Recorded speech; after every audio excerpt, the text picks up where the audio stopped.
Personnel Committee of the City of Monona, Monday, August 4th. Could you please call the roll? Alder Wood. Here. Alder DePula. Here. Mayor Moore. Here. We have no minutes. I assume there's nobody in the room to make appearances. No appearances, Mayor. One online. Wasn't seeing anyone. We have no unfinished business, so that takes us to number 6A, new business. Consideration of resolution 25-8-2819, approving a memorandum of understanding with firefighters local 311 regarding mandatory overtime. Do I have a motion? I'll move to approve. Do I have a second? Second. Okay. Can we? Chief share is the here. information? Yep. Chief is here. I'm wandering my way Yep. up to the front. Welcome, Chief. Well, good evening, and to all of you as well. This has been a long time in the works. Would have been something that I would have addressed during bargaining, but I think I was out of the country, I think, when we were doing bargaining. I think I was in Rome at that point. So this is solely regarding mandatory overtime or involuntary overtime. Generally, if we have shifts that don't meet minimum staffing guidelines, we put it out to our LTEs, our full-time staff, and people generally pick up the shift. We have had a couple instances, couple more recently than that, of nobody being available to work. So sat down with the union steward to work on this particular MOU, which he was aware was coming. So we worked together on it. We pulled what every other agency around us has. All of them have an involuntary overtime policy, part of their contract. Pulled together the best and fairest and easiest to manage. Ran it through Attorney Cole's office, which is where all this extra language came from. My original proposal was a page. As you can see, it ended up being, I think, 3. Once it came back from them, Trevor and I sat down again. We went through it, sent it through 311's committee. They sent it back. They had a couple of very minor changes that basically reflect on the notification side of things. And most cases I know well ahead of time if nobody's going to be able to pick up the shift. So we agreed that we'll do our best to give them a minimum of 2 weeks notice if it's going to be a mandatory overtime or involuntary overtime, but that's predicated on a when possible, because it's not always possible. I might have a sick call tomorrow, and if nobody can pick up, then somebody's getting forced. In the past 5 years, I've generally covered those forces when I can, but it's a difficult overtime environment. I'll put it that way. Even City of Madison is reaching out to all their surrounding agencies to help them cover overtime, because for special events, they're just not getting the number of people that they would traditionally get. So very straightforward. It's reverse seniority. Newest person gets top of the list. Again, we understand that life happens, so we include a pass. Everybody can take a pass. They stay at the top of the list, but it'll pass to the next person below them. And they only get one pass until we've gone through all 9 employees.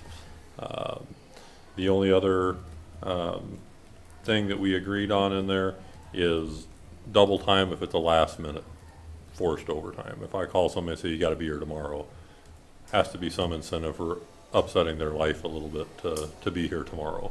But that's if it's 24 hours or less of notice, which we have had none of those since I've been here. But other than that, I'm happy to answer questions.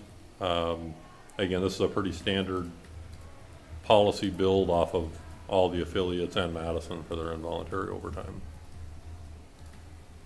Okay. Before I open it up to the committee, for the sake of our public, Jerry, can you tell us what impact, if any, you're anticipating this having on the budget? None, actually. Again, so in my 5 years here, we've had no 24-hour notice forced overtimes come in, which would be the only impact on the budget is we'd have to pay double time instead of time and a half. The rest of it is normal, what would normally be considered unscheduled overtime. It's just that we're forcing this person to come in for that scheduled shift. So budget-wise, based on my previous 5 years, I would say none to very, very minimal. Okay, thank you. Other discussion, questions? I have one question.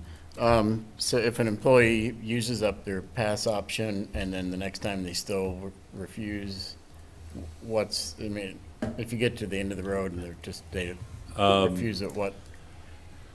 My leadership style is to be as agreeable as possible. Again, if there was a forced overtime and they took their pass and they come up and I'm going to pull an example out of air, their mother just died, and we'll work with them on that. It's Well, not no, I'm thinking of somebody who's just being recalcitrant and doesn't want to. then that's insubordination, and we'll deal with it through the disciplinary process. Okay. Other questions? To further address your question, this was actually discussed with all 9 of the full-time staff. This entire, Right. there's no surprises in it for any of our full-time staff. Again, this is a familiar thing for any of the affiliates around Dane County.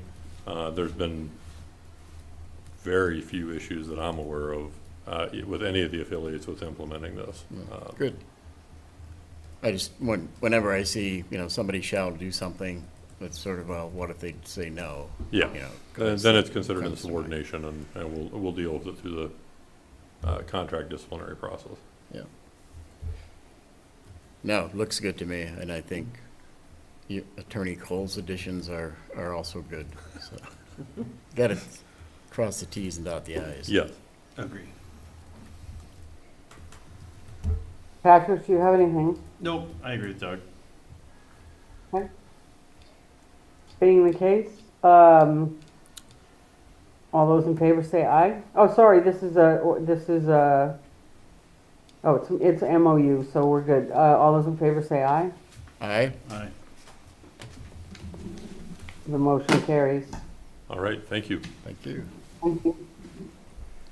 Takes us to 6B, consideration of resolution 25-8-2820, amending the 2025 operating budget to maintain a full-time position in the administration department. Do I have a motion? Move approval. Second. And I have a second. Great. I believe Lee is in the room. Is that correct? She is, Mayor. I guess I'll just provide some introductory comments while she's coming up front here. This essentially when we lost our court clerk / deputy clerk, Elliot left us. We had made a hire to fill the position as it was kind of currently envisioned in terms of a 50% both of those positions. We had we were very fortunate, had a good hire. Unfortunately, some personal things had happened for that individual. They were unable to maintain their employment here with us, so they put their notice in. With that turnover, the municipal judge decided to hire directly a part-time court clerk, separate from the position. So that left us with just the need for a half-time position, but that put us down then essentially 50% of having someone being able to cover the counter and assist within the office. So essentially what we're doing is we're taking that position essentially back to a deputy clerk. It's more of an administrative support position to be available and available to assist with the counter and phones, as well as backing up and providing some administrative support for both Leah and Lean in terms of things like accounts payable and our payroll. Eventually, our objective would be to train them to provide some redundancy in those particular service areas, as well as helping answer the phone and take payments and issues at the front counter. So that's just kind of the background of how we got to where we are. I believe the proposal that's in front of you now essentially takes that remaining salary of the part-time position, that was not used for the court clerk position, and we have kind of found several other funding sources internally to have this as a non-levy impact position at this point, but we want to certainly present this here and see if there are any questions on that. With that, I'll turn it over to Leah. Yeah, Thank you. I think that was a good summary by Neil. I don't have really anything to add, but I'm here to answer questions that you might have. Just the breakdown, just so we want to just kind of the numbers. So the true actual cost addition for 2025, it is adding $18,456, so $18,500. So the new position would be split because a little bit too with the water, sewer, and storm. There's a little bit of an allocation there in the general fund. So $8,679 would be allocated to the clerk's budget. So we need additional for the general fund. And then water, sewer, and storm all will add $3,259 to their budgets. Where's that money coming from? The general fund budget, judicial, legal. So it's Bill Cole's firm, who does the court work. We budget around 72,000, I believe. 71,500 on average. It's a little less than 5,000 is kind of the max per month, or a little around 4,000 some. So that's around 60,000. So bringing that down will still make us within what we need to for the budget for that purposes, give or take, what happens with the courts each year. We also take $1,000 out of the executive other, and retired health insurance. So basically, we pay for retirees.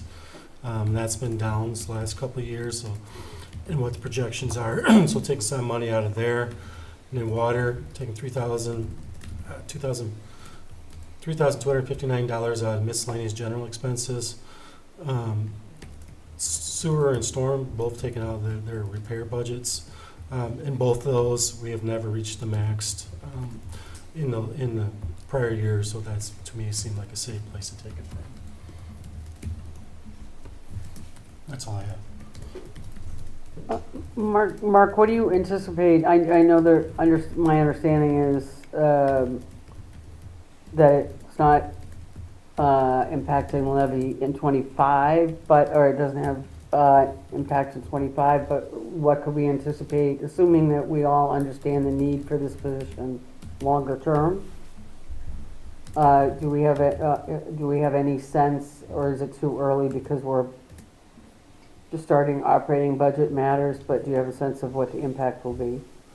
With this and these budget amendments, it'll basically put to where it should be for the starting point for next year. So it'll just be the regular salary increase. There should be no changes made for any other reasons other than a normal salary increase. This will true everything up as a starting point for next year too.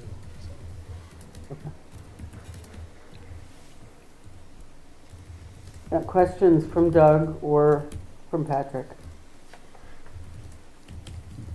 I've got one, I think. So the 18,456, that's to cover just the rest of this year? Correct. The biggest reason for that, I probably break down is projecting, I don't want to bring up insurance, but family insurance to single insurance. Right. Is where the huge difference is. So if it's single insurance, we don't want to hire based on that, but then, it's like 20-some thousand compared to like 8,000. Yeah, I mean, we so went, that's your big difference. So if you're pretty much in line anyway. So if you came in right, and we're not gonna know when we're hiring somebody. No, we don't ever what look at their that. preference is. But I want to put the max number, so that's what I do. Okay. I don't have any questions. Okay, I have another question. And this may be as much for Leah as anybody else, where the heck is this person going to be? Oh, yeah, that's my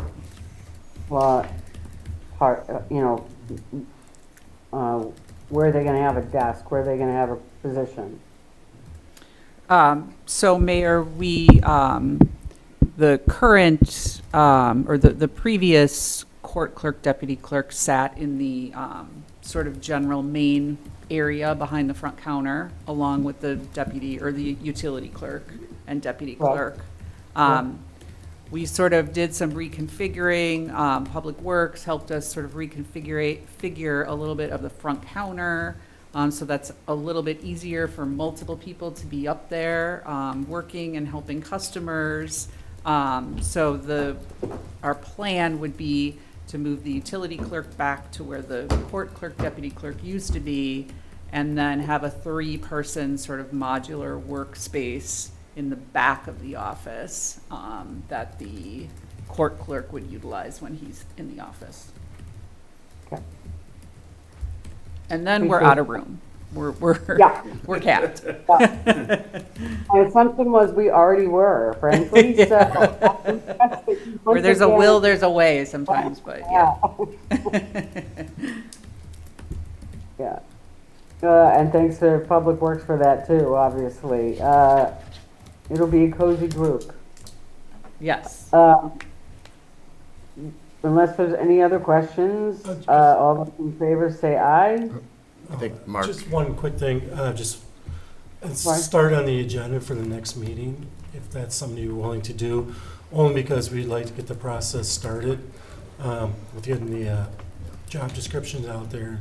Just because right now, like just for instance, last week, we had, Aline was on vacation, she had to use her vacation up, and, our utility clerk leaves at 4 o'clock, so there's that hour stretch. And just throughout the day, there's really a lot of people, unless we figure out how to do the phone systems, there's really nobody answering. I mean, it's really, you only have one person, hopefully the second person's around to answer the phone. So things like that, or somebody at the front desk if they're, in case he's on lunch or something like that. So, you know, that's something we kind of look at. If we asked to be starred for that reason, just so we can get somebody Right. in there fast, just for better service in the community. Yeah, Thank from you, a, Mark. from a customer service perspective, I mean, I guess, you know, the city hall office is open from 8 to 5, Monday through Friday. And, you know, we have a live person that answers every call that comes in. So we're not doing an auto attendant or press 1 to speak with this department or 2 to speak with that department. And, I mean, I suppose it would be possible for us to consider doing something like that, but I think it can be really difficult in local government to know when you're calling about something, what department you're even supposed to talk to. And I feel like that would be not a great solution for our residents, and B, just lead to a lot more sort of people getting voicemail messages that don't apply to them and then having to forward them to someone else. And so from that perspective, I think having that phone, you know, answered by a live person from 8 to 5 is a good practice. Okay, thank you. Unless there's anything else in the room, all those in favor say aye. aye. Motion carries. Thank you. Number 6C, convene in closed session under Wisconsin statute 19.851E, deliberating or negotiating the purchasing of public properties, the investment of public funds, or the conducting of other specified public business whenever competitive or bargaining reasons require a closed session. This is regarding a police vehicle purchase. Do I have a motion to go into closed session? So moved. Second. Do I have a second? Okay, all those in favor say aye. Aye. Aye. Oh, yeah, it's a roll call. Oh, sorry. Good reminder. Go ahead, Eileen. Alder Tapula, Aye. Alder Wood. Aye. Thank you. All right, give me a moment here to put folks in here.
All right. Mayor, we're having trouble getting both the video and the audio. Without cutting you off and not being able to hear you. So can we just Okay. give you a quick call? We'll put Sure. these folks into the waiting room and then just give you a call. Okay. Okay, let me make sure I got you on the phone first before I. So, Neil, Yeah. so I'm gonna, let me go get I'm gonna give you my house phone number, All right. because my cell phone's coverage here is pretty crappy. Okay. Does she want that And, over? Do you want to email that to me, Nancy? and it's, Nancy, yeah, this is being broadcasted. Do you want to just Okay, email yeah, this to she me? just email it. That'd be great. Good catch, man. Thank you. All right, we're gonna go ahead and mute the feed here, Nancy. So if we need to, we'll communicate by phone going forward.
tonight.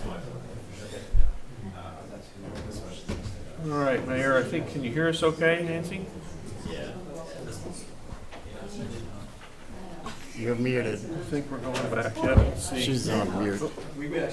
Can you hear us, Can you hear Mayor? me? We still got both our microphones off here, let's see. But Chief, like, that is one of her closest friends. You guys hear No, me? but, I can There hear we you. go. and I Yep, also no, we got you. suspected the same, so, Okay. yeah. I think we're gonna hold off on bills, Mayor, until next meeting. Okay. Yep, understood. And I'll move to adjourn. Second. Okay, thank you. We are adjourned. All right. I'm so sorry to interrupt your meeting. All right, switching meetings, Mayor. Yep.